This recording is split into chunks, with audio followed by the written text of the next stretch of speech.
to the no bullshit pond. The main focus of this second update film is to feature a major development for the pond. This involves massive upheaval, as you're about to see. But I'll begin with the introduction of a new team member. Last November, we weighed and measured our fish after their first growing season with us.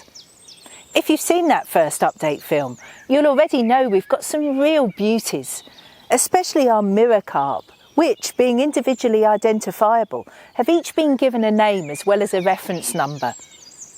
One of our subscribers commented, "Your mirror carp are the most beautiful I've ever seen." And he's been carp fishing for over 30 years. We've had similar comments from other anglers who likewise know their carp. We don't want to see these special fish being eaten by predators. They have an educational purpose, so we want to do our best to circumvent nature from prematurely ending their lives. Hopefully, we'll be able to follow their progress for decades, as carp can live for 40 years or thereabouts. Most of them are being kept safe in 3 smaller stock ponds, which are netted until they're big enough not to be bothered by herons and cormorants. But as space in these stock ponds is limited in terms of biomass, we were forced to move another 5 carp into the no bullshit pond after they were weighed last November, even though they're still vulnerable to predation at this size. So that's 9 out of our 36 carp already in the no bullshit pond. Herons are frequent visitors, often showing up on our trail camera. They're a real threat at this stage of the project. Last July, early in the morning, we interrupted one heron after it had just grabbed a 29-centimetre tench right here. It flew off with the fish across the length of the pond, landing on the far bank. We chased it off again, only to discover its dead prey left behind. We also think herons have had 3 of our rudd, but surprisingly nothing else, other than perhaps fry, at least up to last November. Freshwater fisheries and anglers know that a much bigger threat is the cormorant, especially during the colder months. In recent decades, this fish-eating bird has massively increased in numbers, with many arriving each winter from the continent. This is where our new team member comes in. My colleague, Jessica, got hold of a mannequin, kindly donated by Marks and Spencer's, and we dressed it. Whereas it won't fool herons, we hope it will deter cormorants.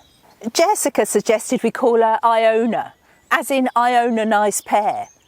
But we ended up picking a less controversial name, KFC, which stands for Keep Flying Cormorants. We're vegetarians, so this definitely isn't advertising. We've moved KFC to different spots around the pond throughout the winter period, but we're now about to remove her from duty for the warmer months. We won't know how well she's performed until we next net the pond, but fingers crossed. We've also been busy adding otter fencing around the garden section of the oasis, and we'd like to thank Tornado Wire for their help.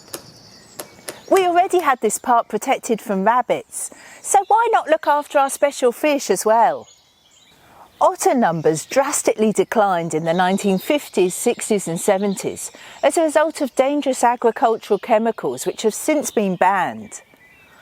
Otters are now recovering well, which is great, but this is unfortunately causing conflict with carp fisheries. A hungry otter will readily prey on a large carp, especially in winter when the nearby river might be in flood. That's nature. The best solution to alleviate this conflict of interest is to fence. Almost all fishery owners now understand this, although further education is still required for some anglers who remain understandably emotional. Ian, who's behind the camera, goes carp fishing. He knows how much some spend on their fishing tackle, and the cost of purchasing a £20 or £30 carp is high, so fencing has to be viewed in context. Otters have free access here at the oasis to our woodland stream, plus a kingfisher pond. We're balancing the different requirements of being both a local nature reserve and an education centre. With 44 years of hands-on experience behind us, we don't just talk the talk. We're practical and unusually successful. in part because we pay attention to detail and fully face reality, and we never shy away from doing what's needed. We've electrified the fence with a single live wire near the top, thanks to the kind support of both Gallagher and Hotline Fencing. Our fence is purposely low because we don't want the Oasis Gardens to look like a prison camp, but it'll almost certainly achieve its aim. Tony Campbell of the island's carp fishery in Wiltshire, who donated some of our wonderful fish, has an almost identical system that's working well.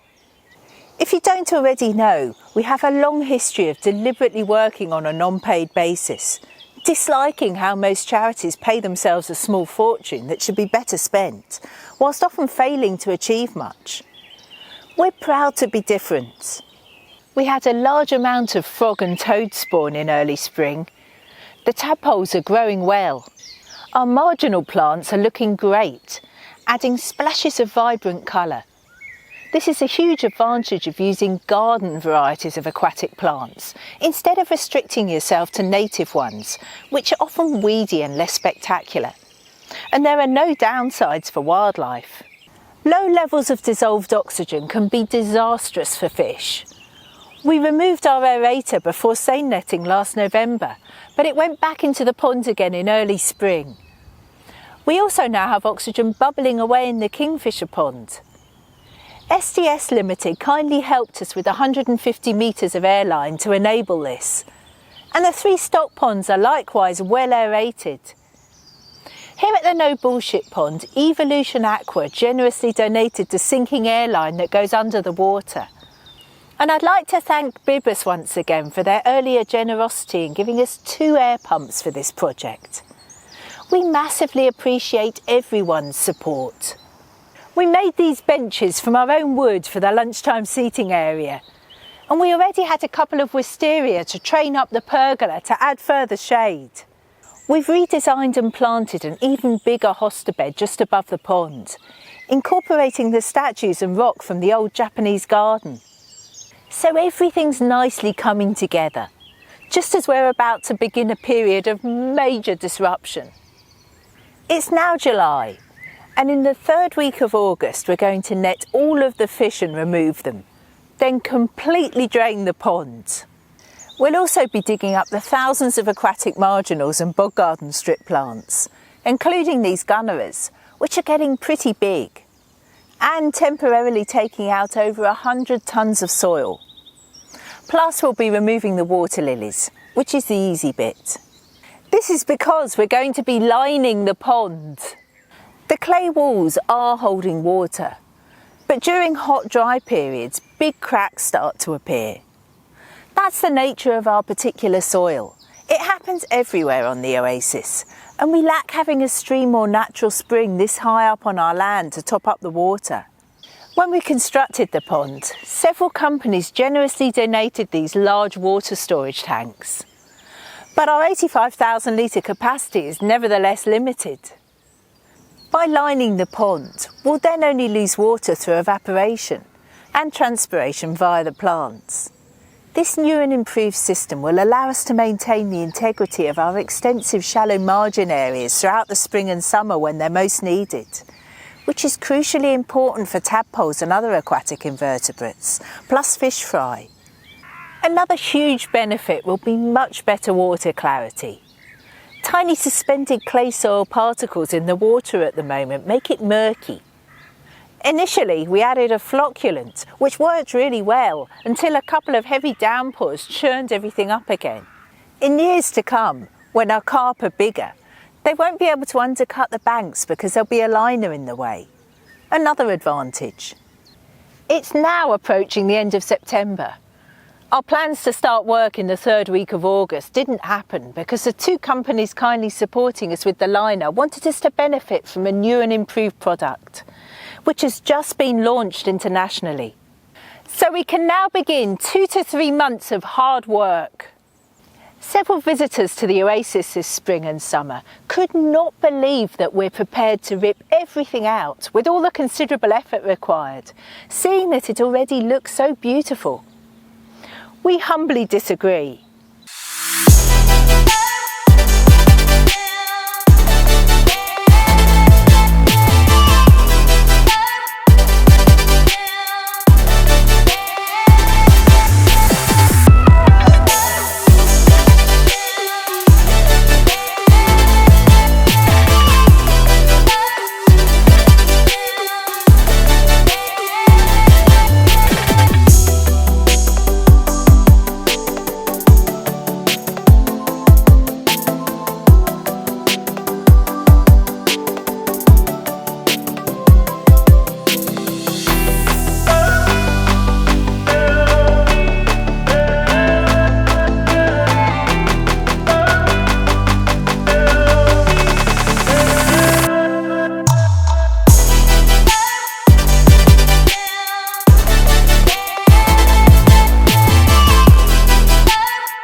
carp and tench out from the lower pond to make space for the fish from the no bullshit pond. They're going to stock ponds 1 and 2. Next up is seine netting the no bullshit pond.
It took 3 days and a few hours to drain the water.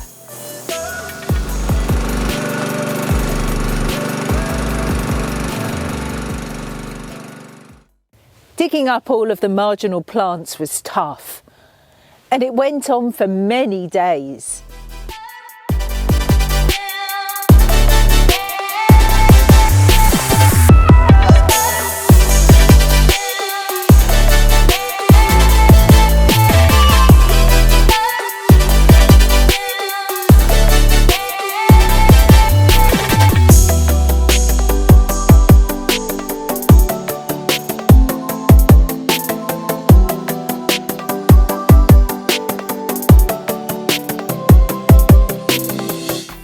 We're using this opportunity to do some reshaping before the liner goes in.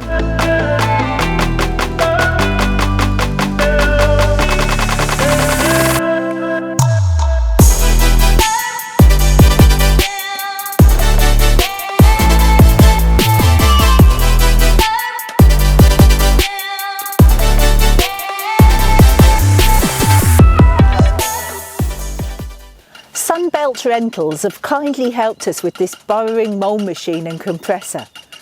It's needed to get a drainage pipe through the dam wall. We have to make sure that water can't collect underneath the liner, which otherwise would cause a hippo effect, pushing valuable water out of the pond. Sunbelt also supplied the laser level and grinder. Below the shallow margins, we've dug out a level walkway all around the pond. This will make seine netting a bit easier. We've also slightly expanded the seine net landing area. There's been a further 6-week delay in getting the liner to the UK, but it's finally here, in 2 sections, each weighing 1,000 kilograms. Too heavy to move by hand, Sunbelt Rentals have again kindly helped us with the necessary equipment, together with a Grady plant and tool hire. Our sheep farming neighbour, Paul, kindly helped with his tractor. We've been neighbours for 45 years and counting.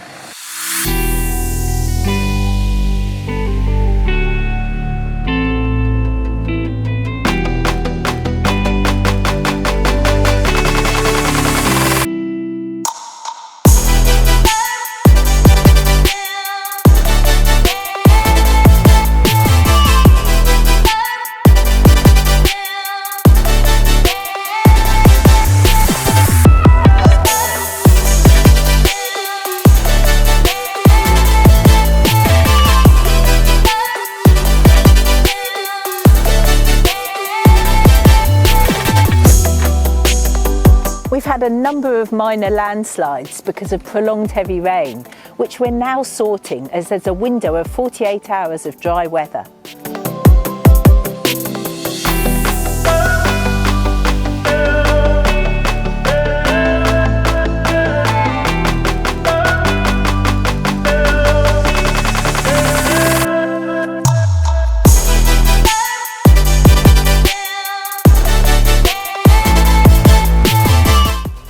the day we've been working towards.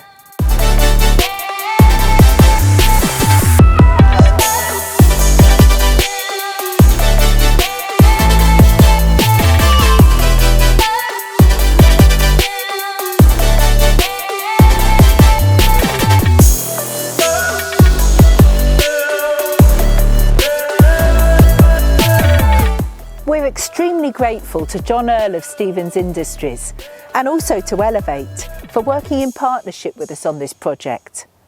Thank you, thank you, thank you, especially you, John.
From Stevens Industries is in charge of today's operation, including fitting the liner together. He's a proven professional with many years of practical experience. There's no better company in the UK to do this.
So, with the liner finally in, that's it for now.